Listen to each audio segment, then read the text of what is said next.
Hello guys, कैसे हैं आप सभी लोग। तो आज मैं आपके लिए एक खूबसूरत प्लाजो पैंट का डिज़ाइन लेके आई हूँ जो बिल्कुल नया डिज़ाइन है।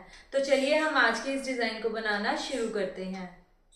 तो सबसे पहले ना मैंने अपनी ये प्लाज़ो पैंट ऐसे कट कर ली है और ये नीचे इसकी मोहरी वाली साइड है। इसकी उल्टी साइड पे ना ऐसे मैंने 8-9 इंच चौड़ी ना पेपर पेस्टिंग पेस्ट कर ली है। और इस डिज़ाइन के लिए ना आपको कोई भी एक्स्ट्रा मार्जिन लेने की ज़रूरत नहीं है। सबसे पहले ना हमने इसके नीचे वाली साइड में ना फैब्रिक पट्टी स्टिच करनी है। तो उसके लिए ना मैंने सेम फैब्रिक से ना ये 1.25 इंच चौड़ी पट्टी कट की है। ये लंबाई में आपने थोड़ी ज़्यादा लेनी है क्योंकि हमें इससे छोटी छोटी पट्टियाँ कट करनी है। और इसकी उल्टी साइड पे पेपर पेस्टिंग लगा के ना दोनों तरफ से हमने इसे ऐसे फ़ोल्ड करके और फिर ऐसे फ़ोल्ड करके ना यहाँ पे किनारी की सिलाई लगा लेनी है। आप इस पट्टी को ना पहले प्रेस करके अच्छे से बिठा लीजिए, फिर ही इस पे सिलाई लगाएं।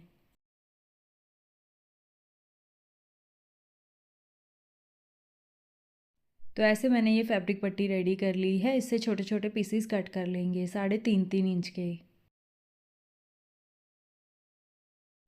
तो जब हम इससे छोटे छोटे पीसीस कट कर लेंगे ना, ऐसे एक पट्टी लेंगे हम और उसे ना इस तरीके से ऐसे सेंटर से ऐसे फ़ोल्ड करेंगे और इसे प्रेस करके अच्छे से बिठा लेंगे। पानी डाल के प्रेस करेंगे, फिर ये ऐसे ही बैठ जाएंगे, खुलेंगे भी नहीं।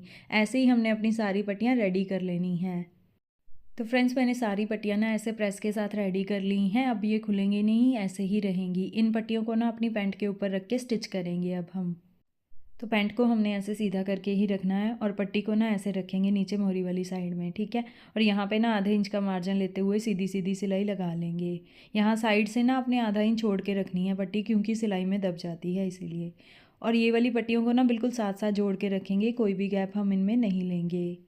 गाइस, मेरी कोशिश रहती है कि मैं आपको बिल्कुल नए नए डिज़ाइंस बनाना सिखाऊं, वो भी सबसे आसान तरीके से।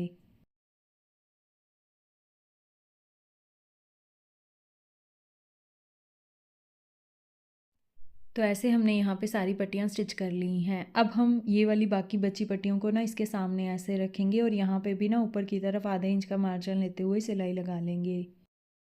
फ्रेंड्स, मैंने ऊपर की तरफ ना हल्का सा मार्क कर लिया है ताकि ये वाली पट्टियाँ ना हमारी बिल्कुल सीधी सीधी स्टिच हों। आप भी ये वाली पट्टियों को स्टिच करने से पहले ऊपर की तरफ एक हल्का सा मार्क कर लें ताकि आपकी ये वाली जो सिलाई है ना वो बिल्कुल सीधी सीधी आए। तो गाइज़, दोनों तरफ मैंने ये पट्टियों को ऐसे स्टिच कर लिया है। अब हमने ना पैंट को ही ऊपर से ऐसे फ़ोल्ड करके ना ये वाली पट्टियों के ऊपर लेके आना है, ऐसे। और यहाँ पे ना ऊपर की तरफ एक टॉप स्टिच लगा लेनी है।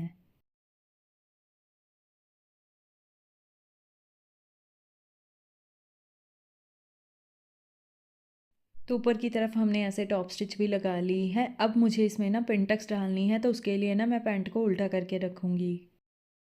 तो ऐसे पैंट को उल्टा करके रख लिया है। नीचे से इसे ना ऐसे फ़ोल्ड करेंगे। ये वाले डिज़ाइन से ना हमने 1.5 इंच का गैप लेना है पिनटक्स में, ठीक है। ऐसे 1.5 इंच के गैप पे ना पैंट को सीधा सीधा फ़ोल्ड करेंगे और यहाँ पे ना बिल्कुल किनारी की पिनटक्स लगा लेंगे।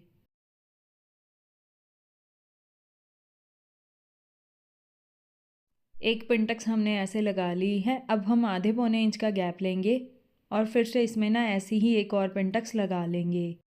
आप इसमें अपने अकॉर्डिंग गैप ले सकते हैं, आधे इंच का या पौने इंच का। मैं इसमें पौने इंच का गैप ले रही हूँ। तो पिनटक्स हमने ऐसे लगा ली। अब मुझे ना इसके ऊपर लेस स्टिच करनी है, तो मैं इस पे ना ये वाली ज़िगज़ैग वाली लेस स्टिच करूँगी। ऐसे रखूँगी लेस को और यहाँ पे ना एक ही सिलाई से इसे स्टिच कर लूँगी। बिल्कुल इसके सेंटर में हमने सिलाई लगानी है और ये वाली लेस हमारी यहाँ पे ऐसे स्टिच हो जाएगी।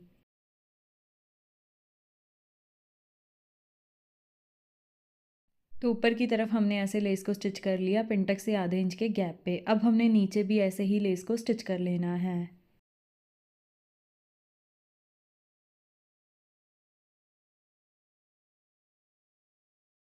तो ऊपर की तरफ दोनों लेसेस को भी हमने ऐसे स्टिच कर लिया। नीचे से इसे फ़ोल्ड कर लेते हैं। तो उसके लिए ना सेम फैब्रिक पट्टी ही हमने कट करनी है, ठीक है। और ये पट्टी ना मैंने 3 इंच चौड़ी कट की है, ये देखिए।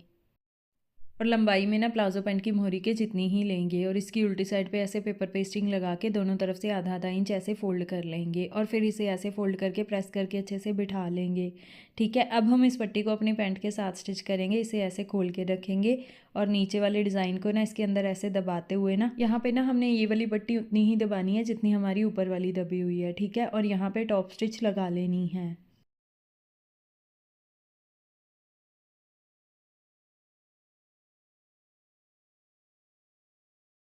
तो फ्रेंड्स प्लाजो पैंट को ऐसे नीचे से हमने फ़ोल्ड भी कर लिया है इस पट्टी के साथ। अब हम क्या करेंगे, इन दोनों के बीच में ना एक एक पर्ल स्टिच कर देंगे सुई धागे के साथ। ऐसे ये वाला पर्ल मैं यहाँ पे ऐसे स्टिच कर लूँगी। तो अभी मैं आपको ना ये सारे पर्ल यहाँ पे स्टिच करके दिखाती हूँ। फ्रेंड्स ये देखिए मैंने सारे पर्ल भी इसमें ऐसे स्टिच कर लिए हैं और देखिए कितना खूबसूरत और बिल्कुल नया हमारा ये प्लाजो पैंट का डिज़ाइन बन के तैयार हो गया है। तो अब मैं इसे ना फिटिंग की सिलाई लगा लेती हूँ। फिटिंग की सिलाई के बाद हमारा ये डिज़ाइन कुछ ऐसे आ जाएगा। ये पूरी तरह से रेडी है। तो चलिए अब मैं आपको इसे पहन के भी दिखाती हूँ। पहनने के बाद हमारा एक खूबसूरत प्लाजो पैंट का डिज़ाइन कुछ ऐसे आ जाएगा। आप भी ये वाला डिज़ाइन अपनी पैंट पे या स्लीव पे ज़रूर ट्राई करें। डिज़ाइन अच्छा लगा हो तो वीडियो को लाइक और शेयर ज़रूर करें, चैनल को सब्सक्राइब भी ज़रूर करें। तो चलिए नेक्स्ट किसी और नए डिज़ाइन के साथ मिलते हैं, तब तक के लिए बाय बाय।